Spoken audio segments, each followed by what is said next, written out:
Hello दोस्तों, कैसे हैं आप सभी। स्वागत है आपका हमारे यूट्यूब चैनल नवाचार IAS अकेडमी में। मैं चंद्रपाल यादव। दोस्तों, जैसे कि आप देख रहे हैं कि मैं पिछले 2 लेक्चर से आपके लिए सिंधु घाटी सभ्यता से संबंधित जो चैप्टर मैंने था वो कंप्लीट कराया था, जो हमारे प्राचीन भारत के इतिहास से संबंधित है। तो आज उसी के तहत मैंने कल ही आपसे बोला था कि उसी के तहत मैं एक ऐसा लेक्चर लेके आऊँगा जो आयोग द्वारा पूछे गए क्वेश्चन उसमें दर्शाए गए हैं, और आयोग द्वारा जो क्वेश्चन बार बार पूछे जाते हैं, बार बार रिपीट किए जाते हैं, उन्हीं क्वेश्चनों को आज हम यहाँ पे डिस्कस करेंगे और देखेंगे कि हमारे जो चैप्टर है, हमने जो 2 लेक्चर लिए थे आप इससे पहले, उससे संबंधित डायरेक्टली कितने क्वेश्चन ऐसे हैं जो डायरेक्टली पूछे गए हैं। और आपको कॉपी पेन लेके बैठिएगा साथ में, और जो जो क्वेश्चन सॉल्व करिएगा उसका आप देखिएगा। मैं आपको सिर्फ 5 सेकंड का समय दूंगा, और अब उस 5 सेकंड के दौरान आप उस क्वेश्चन को सॉल्व करिए और टिक लगाइए कि आपका, फिर उसके बाद में मैच करिएगा कि आपके लास्ट में जाके कितने क्वेश्चन ठीक हुए हैं, ताकि आपकी तैयारी से एक आकलन हो सकेगा कि आपको तैयारी किस डायरेक्शन में जा रही है, कितना आप अच्छे से प्रिपेयर कर रहे हैं। अगर कोई चीज़ अच्छे से अगर समझ में नहीं आ रही है तो उसको लिख लीजिएगा और साथ साथ उसका नोट करिएगा, ताकि आगे आने वाले समय में आपको ये काफ़ी बेनिफिट मिल सके। तो ये हमारा इस सभ्यता से संबंधित तीसरा लेक्चर होगा, जिसके तहत हम आयोग द्वारा पूछे हुए क्वेश्चन को सॉल्व करेंगे, जिसमें यूपीएससी ने भी डायरेक्टली क्वेश्चन पूछे हैं, पीसीएस ने भी क्वेश्चन काफ़ी बार बार रिपीट किए हैं, और बीपीएससी तथा मध्य प्रदेश सभी क्वेश्चनों का एक निचोड़ है जो आयोग बार बार यहाँ से रिपीट करते हैं। उन्हीं क्वेश्चनों को हमने यहाँ पे आपके सामने लेके आ रहे हैं। तो दोस्तों, जैसा कि आप देख रहे हैं स्क्रीन पर हमारे कि सिंधु घाटी सभ्यता लेक्चर 3 जो हमारा है, इससे संबंधित उससे संबंधित हम आज क्वेश्चनों को सॉल्व करेंगे और समझेंगे। तो चलिए देखते हैं हमारा पहला क्वेश्चन क्या है। तो पहला क्वेश्चन यहाँ पे हम आपके सामने रीड करते हैं उसे, और सिर्फ 5 सेकंड का हम समय देंगे, आप उसको सॉल्व करने की कोशिश करिए। पहले क्वेश्चन को देखिए, सिंधु सभ्यता संबंधित है, सिंधु सभ्यता संबंधित है। ऑप्शन ए प्राग ऐतिहासिक युग से, ऑप्शन बी आद्य ऐतिहासिक युग से, ऑप्शन सी ऐतिहासिक युग से, ऑप्शन डी उत्तर ऐतिहासिक युग से। मैंने आपको ये क्वेश्चन कराया था, और ये आपने जब मैंने जो पहला लेक्चर लिया था पाषाण युग, उससे भी संबंधित क्वेश्चन है। तो आप इसको 5 सेकंड का समय है और सॉल्व करने की कोशिश करिए, और देखिए इसमें कौन सा आंसर है, और आप लिखते जाइएगा कि आपके कितने क्वेश्चन ठीक होते हैं। उससे एक बेसिक नॉलेज ये हो जाती है कि हम किस डायरेक्शन में पढ़ाई कर रहे हैं, और हमारे लेक्चर से संबंधित कितने क्वेश्चन डायरेक्टली पूछे जा रहे हैं। ये सभी क्वेश्चन आयोग द्वारा पूछे गए हैं, जिसमें यूपीएससी सभी स्टेटों के द्वारा बार बार रिपीट होते हैं, वही क्वेश्चन है। तो इसमें सॉल्व करिए कौन सा आंसर हो सकता है। सिर्फ 5 सेकंड का समय है। चलिए मैं बताता हूं आपको, इसका जो आंसर है वो है आद्य ऐतिहासिक युग। आद्य ऐतिहासिक युग, इस पे हम थोड़ी चर्चा कर लेते हैं और बताते हैं कि प्रागैतिहासिक युग क्या है। प्रागैतिहासिक युग मैंने आपको बताया था कि एक ऐसा युग होता है जिससे संबंधित हमें कोई भी लिखित साक्ष्य नहीं प्राप्त होता है, यानी कि उस काल से संबंधित लोग पढ़ना लिखना नहीं जानते थे। उस काल को हम प्रागैतिहासिक युग कहते हैं। और आद्य ऐतिहासिक युग की हमने चर्चा की थी, तो बताया था कि आद्य ऐतिहासिक युग एक ऐसा युग होता है जिस काल के तहत लोग पढ़ना लिखना जानते हैं, और उनकी लिपि को आज हम नहीं पढ़ पाए हैं, तो उसको आद्य ऐतिहासिक युग कहते हैं। तो ये देखिए आद्य ऐतिहासिक युग है, जिसमें हमने हड़प्पा सभ्यता को रखा गया है, क्योंकि उसकी लिपि को हम अभी तक नहीं पढ़ पाए हैं। सिर्फ उसके पुरातात्विक साक्ष्यों के आधार पर ही एक हम अनुमान लगाते हैं। ऐतिहासिक युग क्या है? ऐतिहासिक युग मैंने बताया था ऐसा कालखंड इतिहास के तहत जिस काल से संबंधित लोग पढ़ना लिखना जानते थे, और उस काल की लिपि को हम आज वर्तमान में पढ़ सकते हैं, उस काल को हम आद्य ऐतिहासिक युग कहते हैं। जैसे कि उत्तर वैदिक काल या वैदिक काल के बाद का समय वो आद्य ऐतिहासिक काल आता है, और उत्तर ऐतिहासिक युग यानी कि वर्तमान का युग जो चल रहा है वो उत्तर ऐतिहासिक युग होता है। तो इस क्वेश्चन का आंसर क्या है हमारा, आद्य ऐतिहासिक युग। नेक्स्ट देखते हैं, नेक्स्ट क्वेश्चन देखिए और समझिए। क्वेश्चन नंबर 2, निम्न पशुओं में से किसके साक्ष्य हड़प्पा के मोहरों से प्राप्त नहीं हुए हैं। मोहरें जो सील हमको प्राप्त हुई है, टेराकोटा की हुआ करती थी, उस मोहरों पर किन किन पशुओं के साक्ष्य मिले हैं। एक पशु इनमें से ऐसा है जिसके साक्ष्य हमको वहां से नहीं मिलते हैं। ऑप्शन ए गाय, ऑप्शन बी हाथी, ऑप्शन सी गेंडा, ऑप्शन डी बाघ। तो 5 सेकंड समय आप करिए इसको, इनमें से कौन सा आंसर हो सकता है।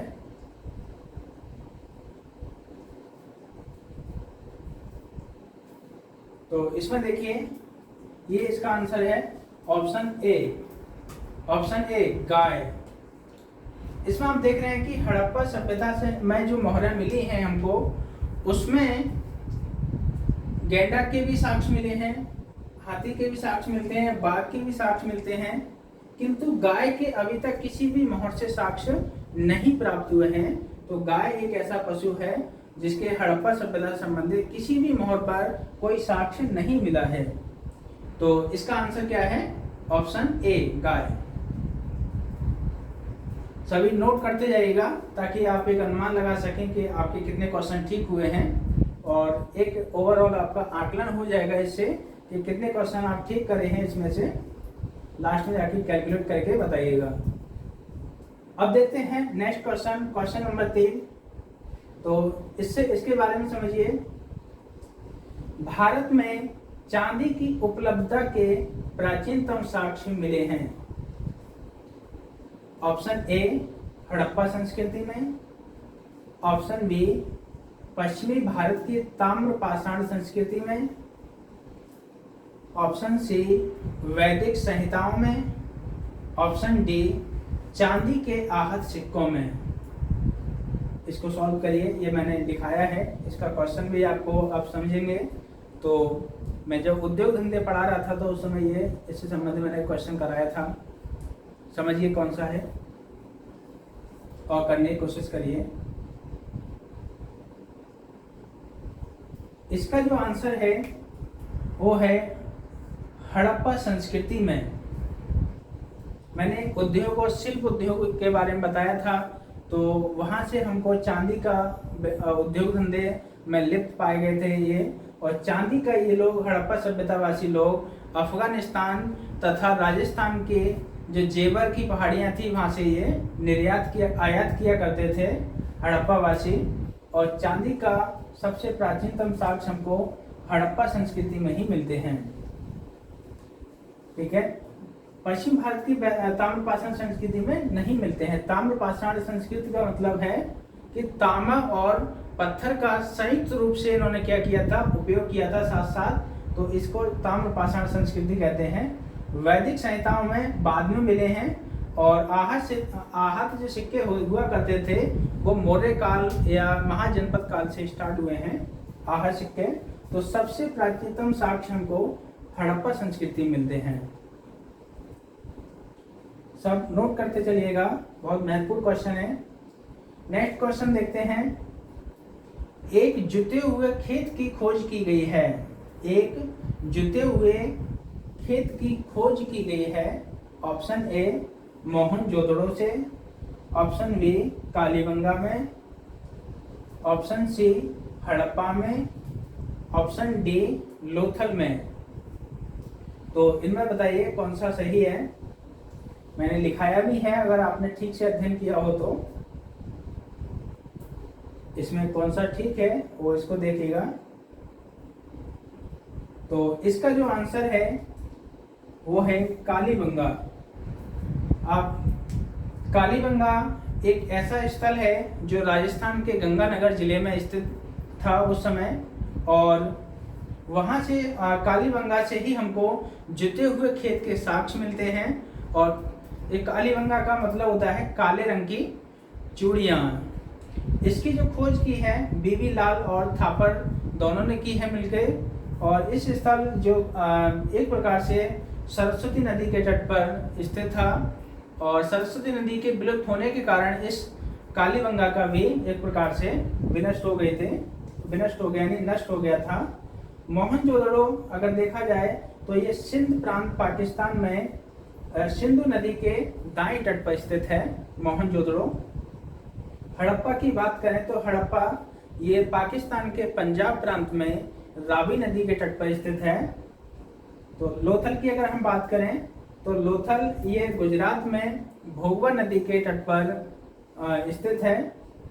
तो इस प्रकार से आपने देखा कि कालीबंगा एक ऐसा स्थल है जहां से हमको जुते हुए खेत के साक्ष्य प्राप्त हुए हैं। तो दोस्तों, जैसा कि आप देख रहे हैं कि आपने ये देखे क्वेश्चन और बार बार इसको आपको लिख लीजिएगा, और जो बार बार क्वेश्चन रिपीट होते हैं, और देखिएगा लास्ट में जाके आपके कितने क्वेश्चन ठीक हुए हैं इससे संबंधित।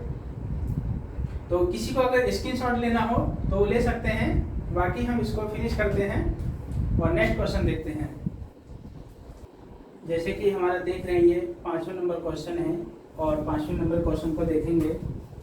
ये क्वेश्चन है, सिंधु घाटी संस्कृति वैदिक सभ्यता से भिन्न थी क्योंकि ऑप्शन ए, इसके पास विकसित शहरी जीवन की सुविधाएं थीं। ऑप्शन बी, इसके पास चित्रलेखीय लिपि थी। ऑप्शन सी, लोहे और रक्षा शस्त्रों का ज्ञान का अभाव था। ऑप्शन डी, उपयुक्त में सभी। तो इसका 5 सेकंड है और 5 सेकंड में इसको सॉल्व करिए, क्या इसका आंसर हो सकता है।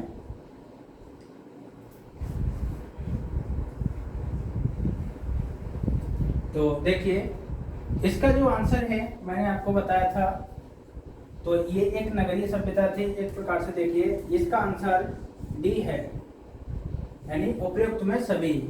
जैसे कि अगर हम देखें विश्लेषण के तौर पे, तो इसको देखते हैं, इसके पास विकसित शहरी जीवन की सुविधाएं थी, यानी इसका मतलब ये है कि ये जो सभ्यता थी वो एक नगरीय सभ्यता थी, और इसके पास बड़े बड़े शहर थे जैसे हड़प्पा, मोहनजोदड़ो, कालीबंगा, लोथल, राखीगढ़ी इत्यादि। काफी विभिन्न उस समय के बहुत डेवलप शहर थे, बहुत विकसित शहर थे, और इसके पास चित्रलेखीय लिपि थी, यानी इसका मतलब है इसकी जो लिपि है वो भाव चित्रात्मक है, शब्दों में नहीं है, बल्कि ये जो अपनी बातों को रखते थे वो भाव चित्रात्मक चित्रों के माध्यम से रखते थे।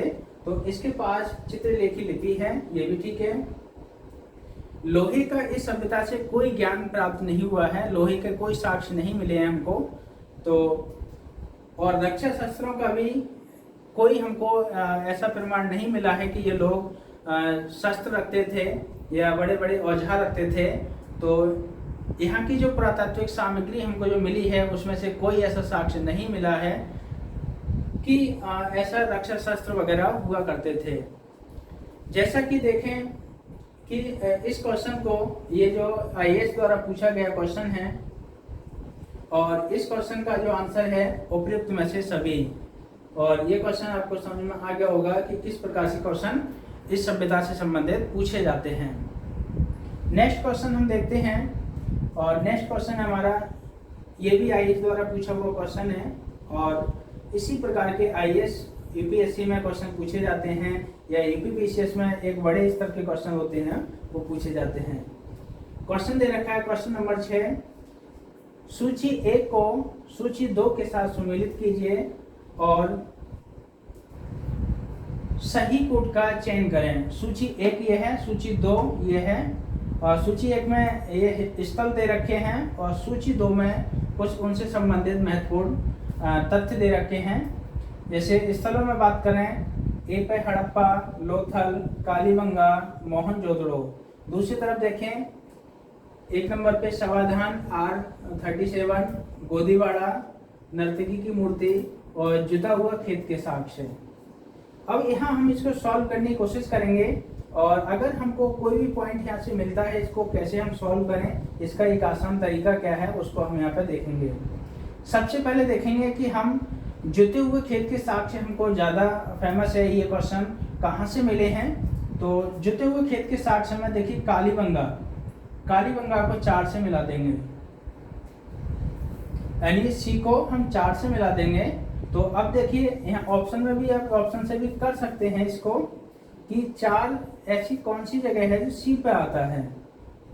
तो सी पे 4 ऐसी कौन सी जगह है, एक तो सी पे बी में आता है और एक सी पे देखिए यहाँ पे आता है डी में।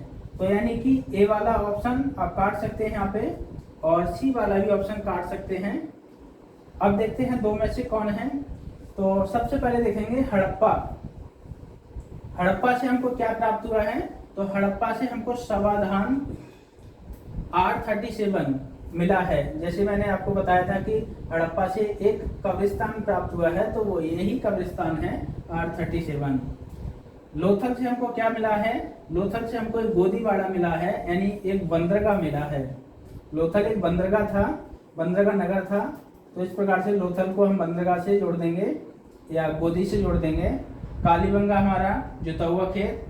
तो और मोहनजोदड़ो बचा, फिर यहाँ से एक नर्तकी की मूर्ति मिली है, नर्तकी की मूर्ति मिली है। अब आप देख लीजिए यहाँ से हड़प्पा से आठ समाधान, यानी हड़प्पा पे 1, लोथल पे 2, कालीबंगा पे 4 और मोहनजोदड़ो पे 3। तो इसका जो कूट हुआ 1 2 4 3।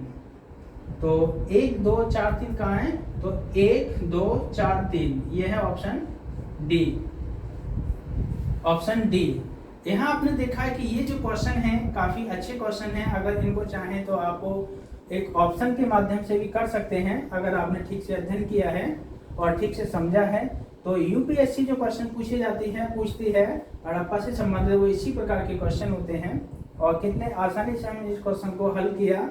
और अगर आप ठीक से हमारे क्लास को देखेंगे तो इस क्वेश्चन को करने में आपको कठिनाई नहीं होगी। तो इस प्रकार के क्वेश्चन यूपीएससी पूछती है। अब अगर किसी को इसका स्क्रीनशॉट लेना है तो ले सकता है, अन्यथा क्वेश्चन को लिखते जाइए और अपने आंसरों को मैच करिए, ताकि आपको अच्छे से अच्छे बाद में कैलकुलेट करिएगा कि आपके कितने क्वेश्चन ठीक हुए, जिसके आधार पर आकलन आप कर सकते हैं। ओके, जैसे कि नेक्स्ट क्वेश्चन देखते हैं हम। और नेक्स्ट क्वेश्चन ये है क्वेश्चन नंबर 7। तो क्वेश्चन नंबर 7 क्या है, विशाल स्नानागार किस पुरातत्व स्थल से पाया गया है। जो हमें विशाल स्नानागार मिला है वो किस पुरातत्व स्थल से पाया गया है। Option A Ropar, option B Harappa, option C Mohenjodaro या ऑप्शन डी कालीबंगा। यहाँ पे देखिए ऐसा कौन सा जो पुरातत्व स्थल है जो मैंने बताया था आपको, जहाँ पे विशाल स्नानागार मिला है, तो वो कौन सा इसमें ऑप्शन है। तो आप देखिए, अगर आपने ठीक से क्लास ली है तो आप इस क्वेश्चन को आसानी से कर लेंगे। बताइए इसमें कौन सा आंसर है और फिर हम देखते हैं। इसका जो आंसर है वो है ऑप्शन सी मोहनजोदड़ो। मैंने आपको बताया था कि मोहनजोदड़ो एक प्रकार से देखा जाए तो हड़प्पा नगर की या सिंधु घाटी सभ्यता की जुड़वा राजधानियों में से एक माना जाता है।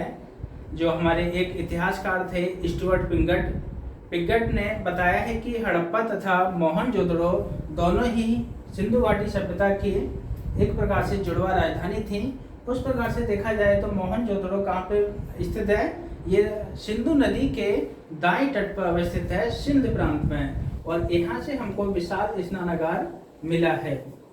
रोपड़ मैंने आपको बताया था कि रोपड़ ये पंजाब प्रांत में जो वर्तमान जिला रूपनगर में अवस्थित है।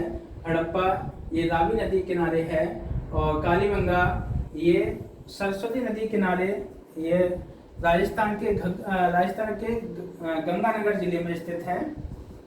तो इस प्रकार से इसका आंसर जो है वो मोहनजोदड़ो है। नेक्स्ट क्वेश्चन देखते हैं, और ये यूपी पीछे द्वारा पूछा हुआ क्वेश्चन है। वो क्या है, निम्न में से निम्न में से सिंधु सभ्यता से संबंधित स्थल उत्तर प्रदेश में हैं। हमको वो स्थल बताने हैं जो उत्तर प्रदेश में अवस्थित हैं। और इसके कौन कौन से स्थल हैं? चारों स्थलों के नाम देखिए, कालीबंगा, लोथल, आलमगीरपुर, हुलास। अब कूट देखिए, कूट में देखिए ऑप्शन ए 1, 2, 3 व 4, ऑप्शन बी 1 व 2, ऑप्शन सी 2 व 3 और ऑप्शन डी 3 व 4। और देखिए इसमें से कौन सा सही है? ऑप्शन सी 3 व 4। तो यहाँ पर देखिए मैंने आपको पढ़ाया था और सबके अलग अलग स्थल बताए थे कि कौन से स्थल कहाँ स्थित हैं। उससे संबंधित ये क्वेश्चन है जो यूपीपीसीएस ने पूछा है प्रीलिम्स एग्जाम में और बार बार रिपीट होता है। तो इस क्वेश्चन को देखिए और 5 सेकंड का समय है और आप देखते जाइएगा कौन से आपके कितने क्वेश्चन ठीक हुए हैं, कौन सा गलत हुआ है और अच्छे से नोट डाउन कर लीजिएगा। तो इसका आंसर क्या है? एक प्रकार से देखा जाए, यहाँ से आप करने की कोशिश करिए कि कालीबंगा तो उत्तर प्रदेश में है नहीं। जब कालीबंगा उत्तर प्रदेश में नहीं है तो ये काट दीजिए। अब ये देखिए एक इसमें है, एक इसमें भी है और एक इसमें भी है, तो ए और बी में से कोई नहीं होगा। और लोथल ये गुजरात में है तो इसको भी काट दीजिए। तो अब देखिए 2 किसमें है? 2 इसमें भी है और बाकी ये तो पहले से कट गए थे। अब देखिए ये जो ऑप्शन बचा, आलमगीरपुर मैंने आपको बताया था ये मेरठ जिला उत्तर प्रदेश में है और उल्लास मैंने आपको जो बताया था वो सहारनपुर डिस्ट्रिक्ट में है। इस प्रकार से इसका जो ऑप्शन होगा ऑप्शन डी, तो कौन सा होगा? 3 व 4, 3 व 4। इसका आंसर कौन सा हो गया? ऑप्शन डी 3 व 4। तो ये आपने आंसर देखा कि और बहुत अच्छे से फ्रेम किए गए वो आंसर है और यूपीपीसीएस बार बार यहाँ से क्वेश्चन पूछता है और ये कई बार रिपीट भी हुआ है क्वेश्चन। तो इसको आप ठीक से पढ़ लीजिएगा और स्थल वाले क्वेश्चन आप ठीक से पढ़ लीजिएगा, बार बार पूछे जाते हैं। नेक्स्ट क्वेश्चन देखिए, तो नेक्स्ट क्वेश्चन ये है क्वेश्चन नंबर 9।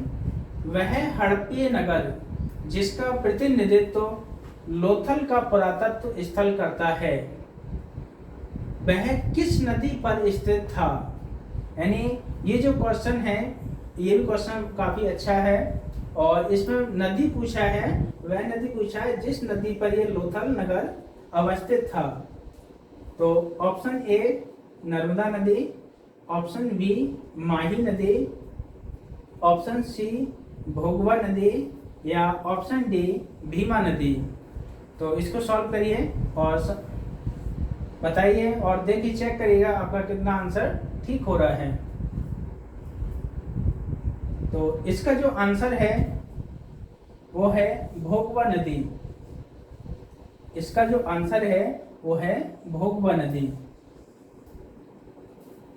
यानी मैंने आपको बताया था लोथल गुजरात में स्थित है और गुजरात में ही अहमदाबाद के पास लगभग एक भोगवा नदी बहती थी और उसी नदी के किनारे ये लोथल नामक जो पुरातत्व स्थल मिला है वो भोगवा नदी के तट से ही अवस्थित था। और बाकी नर्मदा नदी पर नहीं है। माही नदी ये मालवा के पठार के ऊपर बहती है और भीमा नदी ये भीमा मध्य प्रदेश और उत्तर प्रदेश के बॉर्डर पे है। तो इस प्रकार से इसका जो आंसर होगा वो भोगवा नदी है। ठीक है, नेक्स्ट क्वेश्चन देखिए, क्वेश्चन नंबर 10 और ये क्या है? हड़प्पा किस नदी के किनारे अवस्थित था? यानी कि जो हड़प्पा नगर है जिसके नाम पर हड़प्पा सभ्यता का ही नाम पड़ा है वो नगर किस नदी के तट पर अवस्थित था? तो ऑप्शन ए व्यास नदी, ऑप्शन बी सतलज नदी, ऑप्शन सी रावी नदी, ऑप्शन डी घग्गर नदी। इसमें आप देख रहे होंगे और अगर आपने ठीक से पढ़ा है तो हड़प्पा नगर को आसानी से कर लेंगे। यही क्वेश्चन डायरेक्ट पूछे जा रहे हैं। तो इसका आंसर बताइए। तो इसका आंसर क्या है? तो इसका आंसर है रावी नदी। आप ऐसा मत समझिएगा कि हड़प्पा नगर है तो हो सकता है कि हड़प्पा सिंधु सभ्यता से संबंधित है तो सिंधु नदी के तट पर है। ये सिंधु नदी नहीं बल्कि सिंधु नदी की सहायक नदी रावी नदी के तट पर है, जो पंजाब प्रांत में अवस्थित है। तो हड़प्पा नगर जो मिला है हमको वो रावी नदी के तट पर अवस्थित मिला है, वहीं ये विकसित था। इस प्रकार से आप देख रहे हैं कि हम जो क्वेश्चन कर रहे हैं और हमारे जो लेक्चर थे, जो पिछले 2 लेक्चर हो चुके हैं, उनमें मैंने समझाया था बारी बारी से कि कुछ कौन सा प्रस्थल कहाँ स्थित है। उन्हीं से संबंधित देखिए यहाँ पे क्वेश्चन पूछे जा रहे हैं और आपका डायरेक्शन सही है। आप कंटिन्यू को क्लास को लेते रहिए और जो लिखाया जाता है उसको नोट डाउन करते रहिए। और आने वाले एग्जाम में मैं एक उम्मीद के साथ मैं कह सकता हूँ, एक विश्वास के साथ कह सकता हूँ कि मेरे नोट्स के सिवा आपको कहीं दूसरे नोट्स उठाने की आवश्यकता नहीं पड़ेगी और यहीं से आपको सब कुछ कंप्लीट हो जाएगा क्लास के माध्यम से ही। तो आप अच्छे से नोट डाउन करते रहिए और समझते रहिए। ओके, नेक्स्ट क्वेश्चन देखते हैं। नेक्स्ट क्वेश्चन देखिए आप, और नेक्स्ट क्वेश्चन है हमारा क्वेश्चन नंबर 11। देखिए ये भी एक यूपीएससी में पूछा है और एक अपने प्रकार का अलग प्रकार का क्वेश्चन है। जैसे कि आप देख रहे हैं कथन और कारण दिए हुए हैं और कथन क्या कहता है, कथन ए क्या कह रहा है। कथन ए, मोहनजोदड़ो व हड़प्पा नगर अब विलुप्त हो गए हैं। मोहनजोदड़ो व हड़प्पा नगर अब विलुप्त हो गए हैं। कारण क्या कह रहा है, वह खुदाई के दौरान प्रकट हुए थे। वह खुदाई के दौरान प्रकट हुए थे। अब देखिए हमको यहाँ क्या देखना है, कथन और क्या कारण अलग अलग हैं और ऑप्शन क्या कह रहे हैं। कथन ए व कारण आर दोनों सही है तथा आर सही स्पष्टीकरण है ए का।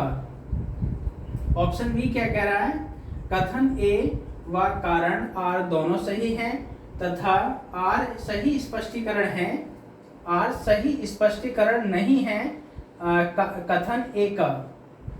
ऑप्शन सी क्या कह रहा है, ए सही है किंतु आर गलत है। ऑप्शन डी कह रहा है ए गलत है किंतु आर सही है। तो इस क्वेश्चन को करिए और ये देखिए आयोग द्वारा यूपीएससी द्वारा पूछा हुआ क्वेश्चन है और काफी जटिल नहीं है। अगर इसको ठीक से देखेंगे तो बहुत आसानी से इसको समझ जाएंगे।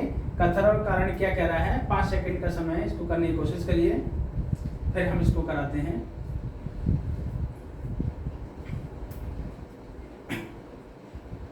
चलिए देखते हैं इसका आंसर। और आंसर क्या है, देखिए कथन और कारण 2 दे रखे हैं और इसका आंसर क्या है कि कथन कह रहा है, कथन ये कह रहा है मोहनजोदड़ो व हड़प्पा दोनों ही अब विलुप्त हो गए हैं। सही बात है, दोनों ही विलुप्त हो गए हैं, ये सही बात है। और यानी कि कथन सही है और कारण कह रहा है कि वह खुदाई के दौरान प्रकट हुए थे।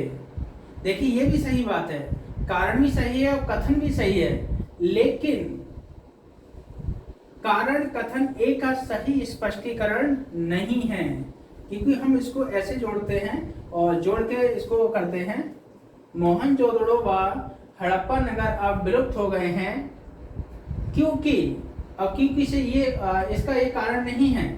लेकिन खुदाई के दौरान प्रकट तो हुए थे, लेकिन इसका कारण ये नहीं है कि इसके कारण से ये विलुप्त हुए हैं। वैसे अगर कारण सही है कि खुदाई के दौरान प्रकट हुए हैं, लेकिन इस कारण की वजह से मोहनजोदड़ो व हड़प्पा नगर विलुप्त नहीं हुए थे। तो यहाँ जो इसका आंसर होगा कथन, ये वाला ऑप्शन बी, कथन ए व कारण दोनों सही हैं। कथन ए व कारण दोनों सही हैं तथा आर सही स्पष्टीकरण नहीं है कथन ए का। यानी जो कारण सही स्पष्टीकरण नहीं है कथन ए का। इसका मतलब ये हुआ कि जो मोहनजोदड़ो व हड़प्पा नगर दोनों ही विलुप्त हुए थे, उसके पीछे जो कारण है वो कोई और कारण होगा, किंतु वे खुदाई के दौरान प्रकट हुए थे। ये कारण ठीक बात है, खुदाई के दौरान उनकी खोज हुई है, वो ये बात सही है। तो इस आधार पर इसका जो आंसर होगा ऑप्शन बी, कथन ए व कारण दोनों सही हैं तथा आर सही स्पष्टीकरण नहीं है कथन ए का। ठीक है, ये जो आंसर देखा आपने, इसी प्रकार के भी आंसर क्वेश्चन पूछे जाते हैं और इस प्रकार के भी क्वेश्चन पूछे जाते हैं। नेक्स्ट क्वेश्चन देखिए, क्वेश्चन नंबर 12, हड़प्पा संस्कृति स्थल एवं उनकी स्थिति संबंधी निम्न युगों में से कौन सा एक सही सुमेलित नहीं है। यानी इसका मतलब यह है कि बाकी 3 सही सुमेलित हैं और एक इसमें से सही सुमेलित नहीं है, उसकी हमको यहाँ पे खोजना है। तो 5 सेकंड का समय है और करिए इसको और अपने आंसर को कैलकुलेट करिए कितना आपने ठीक किए हैं। तो करने की कोशिश करिए। चलिए इसको हम करते हैं और देखते हैं कि मैंने जो बताया था ऑप्शन ए को देखते हैं, आलमगीरपुर उत्तर प्रदेश सही है, क्योंकि आलमगीरपुर जो स्थल मिला है हमको वो मेरठ जिला उत्तर प्रदेश से मिला है, तो ये सही है। और वनावली हरियाणा, हाँ वनावली हरियाणा में है और ये भी स्थल ठीक है। दायमाबाद ये महाराष्ट्र में है, सबसे दक्षिणी स्थल है हड़प्पा सभ्यता का, जो पिरवरा नदी के तट पर है, ये भी ठीक है। किंतु ये ऑप्शन गलत लग रहा है, राखीगढ़ी राजस्थान। राखीगढ़ी राजस्थान में नहीं है, राखीगढ़ी है वो हरियाणा में है, हरियाणा से संबंधित स्थल है। और राखीगढ़ी के अगर बारे में हम बात करें तो एक पॉइंट इसके बारे में देखते हैं, वो ये है, लिख लीजिएगा अगर जिसको नोट करना हो।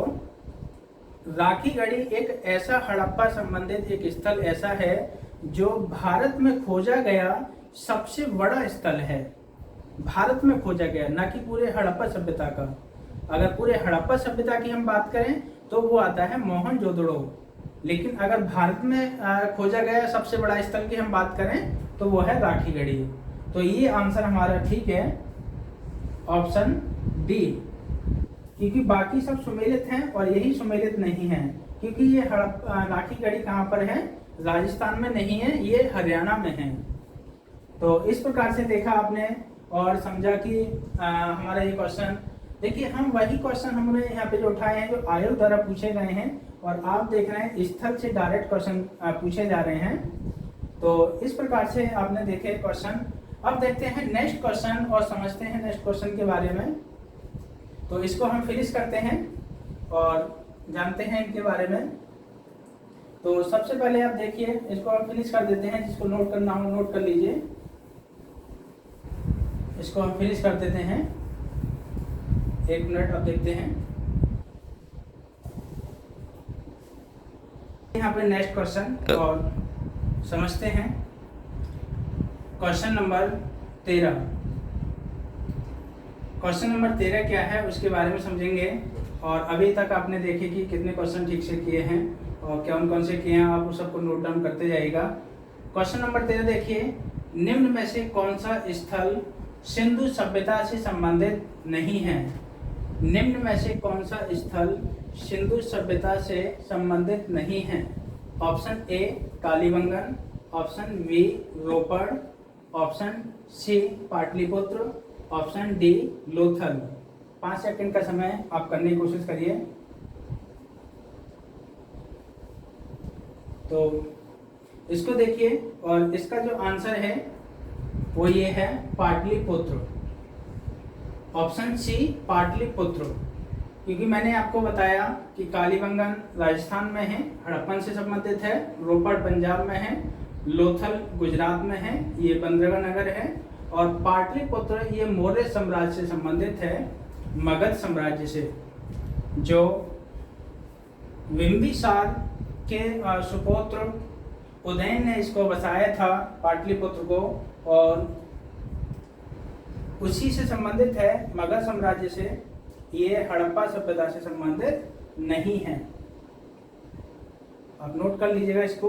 और नेक्स्ट देखिए, नेक्स्ट क्वेश्चन क्या है, क्वेश्चन नंबर 14, हड़प्पा का उत्खनन करने वाला प्रथम पुरातत्वविद जो इसके महत्व को नहीं समझा। यानी ऐसा कौन सा एक पुरातत्वविद था जो इसके महत्व को नहीं समझ पाया, उनमें से देखेंगे। Option A Alexander Cunningham, option B sir John Marshall, option C Mortimer Wheeler, या ऑप्शन डी डेल्स। यहाँ जो देखेंगे ऐसा कौन सा पुरातत्वविद है जो इसके महत्व को नहीं समझ पाया और उसने इसको खोज नहीं की और इसको ऐसे ही छोड़ दिया। तो करिए इसको, मैंने आपको शुरुआत में ही बताया है और इसको आप आसानी से कर लेंगे। तो इसका जो आंसर है ऑप्शन ए अलेक्जेंडर कनिंघम। मैंने आपको बताया था लेक्चर के शुरुआत में जो खोजकर्ता थे और खोजकर्ताओं के आधार पर मैंने बताया कि अलेक्जेंडर कनिंघम जो भारतीय पुरातत्व जनक के माने जाते हैं और इनका जो कार्यकाल है 1853 से 1856 के दौरान इनको ये सूचना मिली थी कि इस एक ऐसी सभ्यता है जो लगभग बहुत प्राचीन है, लेकिन इन्होंने क्या किया कि इस सभ्यता के महत्व को नहीं समझा और इसको ऐसे ही छोड़ दिया। कहा कि ऐसी कोई सभ्यता है जो लगभग 1000 या 1500 साल पहले की है, जो सिकंदर से समकालीन है। इस बात को कहकर आवासीय लोगों से बात को कहा और समझा। उसके बाद में इसकी खुदाई को आगे नहीं बढ़ाया और वहीं का वहीं छोड़ दिया। तो ऐसे कौन से हमारे पुरातत्वविद हैं, वो है अलेक्जेंडर कनिंघम। बाकी ये सब इससे संबंधित हैं। सर जॉन मार्शल की अगर हम बात करें तो 1921 में इन्हीं के ही नेतृत्व में दयाराम मोहन राम साहनी और राखलदास बनर्जी ने 2 भारतीय पुरातत्व स्थलों की खोज की, मोहनजोदड़ो और हड़प्पा की। बाकी डेल्स ने भी बताया है इसके पतन के बारे में और व्हीलर ने इसकी तिथि के बारे में बताया है। तो ये सब इससे संबंधित हैं, लेकिन अलेक्जेंडर कनिंघम इस सभ्यता से संबंधित नहीं है। नेक्स्ट क्वेश्चन देखिए, क्वेश्चन नंबर 15। क्वेश्चन नंबर 15 क्या है? सिंधु सभ्यता की विकसित अवस्था में निम्न में से किस स्थल से घरों में कुएं के साक्ष्य मिले हैं? यानी इसका मतलब ये है कि ऐसा कौन सा स्थल है जहां से हमको कुएं के साक्ष्य मिले हैं। तो option A Harappa, option B Kalibanga, option C Lothal या ऑप्शन डी मोहनजोदड़ो। तो मैंने आपको बताया भी है कि कुएं के साक्ष्य कहाँ से मिले हैं और आप इसको क्वेश्चन को करिए और समझिए। देखिए इसका जो आंसर है वो है मोहनजोदड़ो।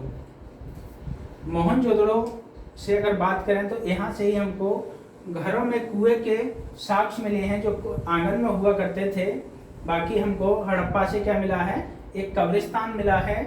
कालीबंगा से हमको जुते हुए खेत के साक्ष्य मिलते हैं और लोथल से हमको धान व चावल के हमको साक्ष्य मिले हैं और लोथल से ही हमको एक हाथी दांत का एक स्केल मिला है, एक पैमाना मिला है।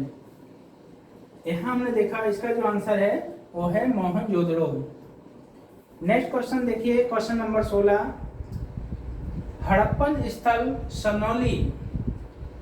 हड़प्पन स्थल सनौली, ये सनौली जो स्थल है वो उत्तर प्रदेश के बागपत जिले में स्थित है। हड़प्पन स्थल सनौली से अभी हाल ही में उत्खनन से प्राप्त हुए हैं। क्या प्राप्त हुए हैं? ऑप्शन ए मानव समाधान, ऑप्शन बी पशुओं के समाधान या ऑप्शन सी आवासीय भवन या ऑप्शन डी रक्षा प्राचीर। मैंने बार बार इस क्वेश्चन को रिपीट किया है और कई बार मैंने कई लाइनों में बोला है इसको, इससे संबंधित इस सनौली से हमको क्या प्राप्त हुआ है। तो इसको आप करिए। तो देखिए सनौली से हमको मानव समाधान की प्राप्ति हुई है। कितने मानव समाधान मिले हैं? 116 मानव समाधान मिले हैं जो खुदाई 2010 से 2012 के दौरान हुई थी और वहीं उसी काल से संबंधित हमको मानव समाधान मिले हैं जो 116 हैं गिनती में। और ये जो स्थल है सनौली बागपत जिले में है और हड़प्पा कालीन संबंधित स्थल है। तो दोस्तों आप जैसे कि देख रहे हैं कि जो मैंने पढ़ाया है उसी संबंधित बार बार क्वेश्चन रिपीट हो रहे हैं। आप उसको देखिए और समझिए और जानने की कोशिश करिए। आप स्क्रीनशॉट लेना चाहें तो इसका स्क्रीनशॉट भी ले सकते हैं। बाकी मेरे हिसाब से तो आप इसको एक एक क्वेश्चन को नोट डाउन करते जाइए। जहां आपकी गलती होती है उसको अंडरलाइन कर लीजिए और दोबारा से पढ़ने की कोशिश करिए। देखते हैं नेक्स्ट क्वेश्चन और समझते हैं इसके बारे में। देखिएगा क्वेश्चन नंबर 17 क्या है। तो क्वेश्चन नंबर 17 को यहाँ पे देखते हैं। वस्त्रों के लिए कपास की खेती का आरंभ सबसे पहले किया गया था, यानी जो वस्त्र बनाए जाते थे वो सबसे पहले कहाँ बनाए जाते थे। ऑप्शन ए मिस्र में, ऑप्शन बी मेसोपोटामिया में, ऑप्शन सी मध्य अमेरिका में, या ऑप्शन डी भारत में। तो इसमें से आप देखिएगा और अगर आपने ठीक से पढ़ा है तो उससे संबंधित आप क्वेश्चन को कर लेंगे। इसमें देखिए कौन सा इसमें सही है। तो इसका जो आंसर है वो है भारत, यानी कि जो सबसे पहले वस्त्र बनाए जाते थे वो भारत में बनाए जाते थे। और मैंने चर्चा भी की थी उसकी सभ्यता को लेकर, हड़प्पा सभ्यता को लेकर। हड़प्पा सभ्यता में सूती वस्त्र और कपास से निर्मित वस्त्र सबसे पहले हड़प्पा सभ्यता में ही बनाए जाते थे। मिस्र की सभ्यता अगर देखें तो मिस्र में इजिप्ट की सभ्यता विकसित हुई थी, और मेसोपोटामिया की सभ्यता ये ईरान और इराक के क्षेत्र में विकसित हुई थी। इराक के क्षेत्र जो दजला फरात नदियाँ निकलती हैं और फारस की खाड़ी में जो गिरती हैं, उन्हीं नदियों के तट पर यह सभ्यता विकसित हुई थी मेसोपोटामिया की। मिस्र की सभ्यता में अगर बात करें तो इजिप्ट की सभ्यता थी, इसको इजिप्ट की सभ्यता कहते हैं। और ये जो सभ्यता नील नदी के तट पर विकसित हुई थी। और मध्य अमेरिका की बात करें तो मध्य अमेरिका में जो देखा जाता है, और अमेरिका और उत्तरी अमेरिका और दक्षिण अमेरिका के बीच का भाग है, वहाँ का क्षेत्र है, उसको देखा जाता है। किंतु भारत में सिंधु घाटी सभ्यता सिंधु नदी के तट पर विकसित हुई, और इसी सभ्यता में सबसे पहले कपास की खेती के साक्ष्य मिलते हैं। और यहाँ पे वस्त्रों के लिए कपास की खेती आरंभ की गई थी।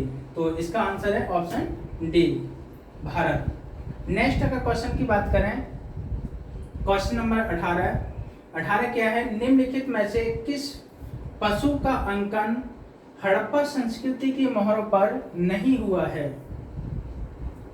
निम्नलिखित में से किस पशु का अंकन हड़प्पा संस्कृति की मोहरों पर नहीं हुआ है। ऑप्शन ए बैल, ऑप्शन बी हाथी, ऑप्शन सी घोड़ा, या ऑप्शन डी भेड़। इसको करने की कोशिश करिए। तो चलिए इसका आंसर क्या है। इसका आंसर है घोड़ा, ऑप्शन सी घोड़ा। यानी कि जो पशुओं की जो आकृतियां मिली हैं हमें मोहरों पे, जो टेराकोटा की जो मोहरें हुआ करती थी सिंधु घाटी सभ्यता से संबंधित, उन मोहरों का इस्तेमाल एक प्रकार से देखा जाए तो आंतरिक व्यापार और बाह्य व्यापार दोनों के लिए किया जाता था। तो ये घोड़ा का अंकन हमें यहाँ से नहीं मिला है, बाकी बैल, हाथी, भेड़ दोनों का अंकन हमको मिला है यहाँ से, क्योंकि घोड़ा के होने का साक्ष्य हमको यहाँ से नहीं मिलता है। लेकिन एक स्थल है सुरकोटदा जो गुजरात के कच्छ के क्षेत्र में है, वहाँ से हमको घोड़े की हड्डी के साक्ष्य मिलते हैं। लेकिन अभी पूर्ण रूप से ये स्पष्ट नहीं हो पाया है कि वो हड्डियां घोड़े की ही हैं या किसी और जानवर की। तो इस प्रकार से देखें। अब नेक्स्ट क्वेश्चन को हम देखते हैं। यहाँ पे ये यूपीएससी में आया हुआ क्वेश्चन है, क्वेश्चन नंबर 19, और ये क्या है। सिंधु घाटी सभ्यता के संदर्भ में निम्न कथनों पर विचार करें। कथन नंबर 1 क्या है।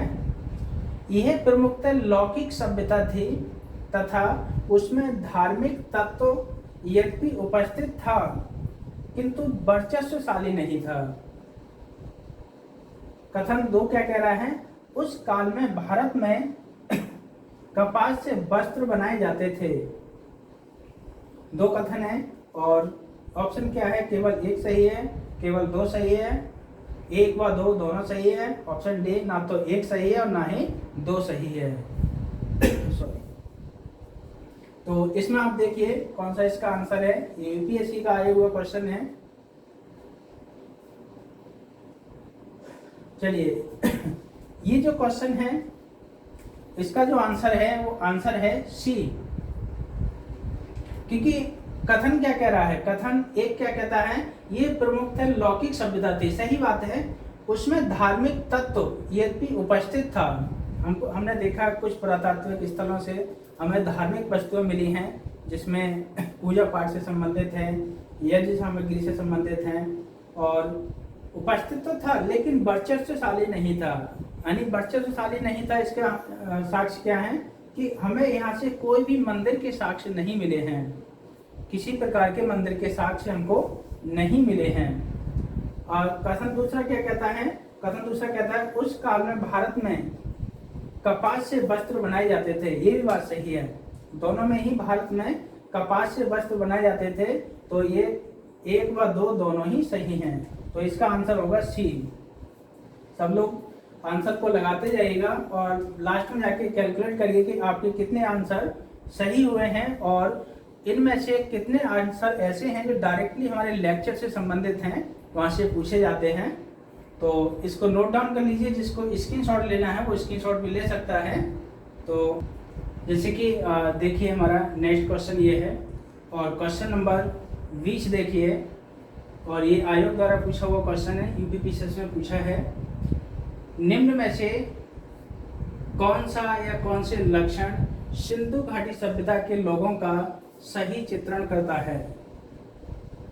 अब देखिए 3 कथन दे रखे हैं। कथन नंबर 1, उनके विशाल महल व मंदिर होते थे। कथन नंबर 2, वे देवियों व देवताओं दोनों की ही पूजा करते थे। कथन नंबर 3, वे युद्ध में घोड़ों द्वारा खींचे गए रथों का प्रयोग करते थे। अब देखते हैं यहाँ पे सही कथन चुने। ऑप्शन ए केवल 1 व 2 सही है। ऑप्शन बी केवल 2 सही है। ऑप्शन सी 1 व 2 तथा 3 सही है। ऑप्शन डी उपयुक्त में से कोई नहीं। अब इसको करने की कोशिश करिए। यही क्वेश्चन आईएएस में भी रिपीट हुआ है, पीसीएस में आया है पहले, फिर आईएएस में रिपीट हुआ है। तो इसको आप देखिए और 5 सेकंड का समय इसको करने की कोशिश करिए। चलिए, इसका जो आंसर है वो अगर देखा जाए तो यहाँ पे हम सॉल्व करते हैं इसको। सबसे पहले ये देखिए, उनके विशाल महल व मंदिर होते थे। हमको कोई भी विशाल महल और मंदिर के साक्ष्य हमको नहीं प्राप्त हुए हैं। हालांकि वो देवी देवताओं की पूजा करते थे, मूर्ति पूजा भी करते थे, किंतु कोई भी मंदिर के साक्ष्य हमको नहीं मिले हैं।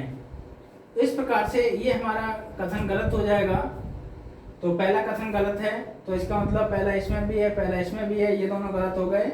अब देखते हैं नेक्स्ट। वे देवी और देवता दोनों की पूजा करते थे। सही बात है, देवी और देवता दोनों की ही साक्ष्य मिले हैं। तो ये कथन गलत सही है, कथन नंबर 2। अब देखते हैं कथन नंबर 3। वे युद्धों में घोड़ों द्वारा खींचे गए रथों का प्रयोग करते थे। अब देखिए, जब घोड़े के साक्षी हमको यहाँ से नहीं मिले हैं तो यहाँ पे घोड़ों द्वारा रथों का प्रयोग कैसे करते होंगे? ये ऑप्शन भी हमारा गलत है। तो यहाँ देखिए केवल 2 सही है। इसको आप करने की कोशिश करिए। तो इसका आंसर है केवल 2 सही है, क्योंकि हमें घोड़े की साक्षी नहीं मिले हैं तो घोड़ों द्वारा रथों का प्रयोग कैसे करते होंगे, ये कथन ही गलत है। तो ये गलत हुआ और पहला भी गलत है, दूसरा कथन ठीक है। तो दूसरे के आधार पर अगर सही कूट देखें तो केवल 2 सही है। अब देखते हैं नेक्स्ट क्वेश्चन, और नेक्स्ट क्वेश्चन को सॉल्व करते हैं। क्वेश्चन नंबर 21 में क्या है? किस हड़प्पन स्थल से मानव सावधान के साथ कुत्ते को दफनाने का साक्ष्य मिले हैं? यानी ऐसा कौन सा हड़प्पन स्थल है जहां से हमको मानव समाधान के साथ में कुत्ते के दफनाने के भी साक्ष्य मिले हैं?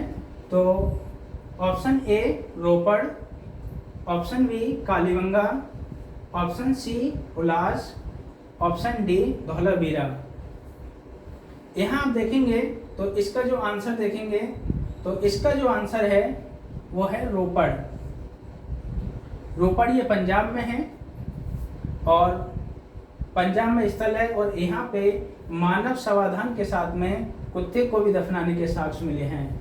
अगर हम इसी के अगर पहले काल में जाएं, नवपाषाण काल में, तो नवपाषाण कालीन एक स्थल है बुर्ज होम जो कश्मीर में स्थित है। वहां से भी हमको मानव समाधान के साथ में कुत्ते के साक्ष्य मिलते हैं दफनाने के।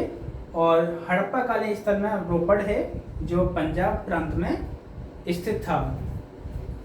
अब बाकी देखें, हुलास कहाँ है, ये सहारनपुर में है उत्तर प्रदेश, कालीबंगा राजस्थान के गंगानगर में है, धौलावीरा ये गुजरात में है।